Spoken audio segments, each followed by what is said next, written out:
The second week of testimony underway in Sean Diddy Combs' sex trafficking trial in Lower Manhattan. Just a short time ago, Cassie Ventura's former best friend gave some dramatic testimony describing 2 assaults on Ventura by Combs that she said she witnessed.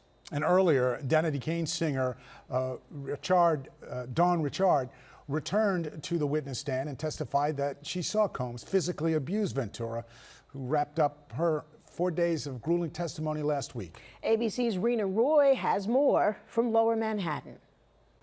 David and Sandra, jurors are back for another week of testimony, with prosecutors hoping to pull back the curtain on what they say life was like when Combs wasn't on TV or walking the red carpet.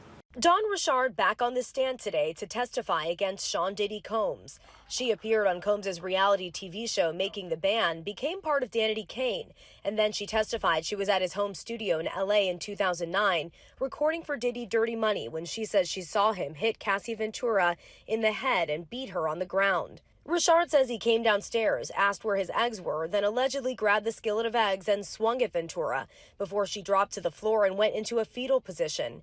Richard testified that Combs started to punch her and kick her. She's talking specifically about an allegation of the violence that Sean Combs put upon Cassie. The impact here is that this isn't just violence for the sake of freak-offs. This is violence for the sake of their relationship and also the seriousness of this violence as well. Richard told the jury she was too scared to call police. Testifying, Combs brought her and bandmate Kalina Harper into the recording studio and locked the door.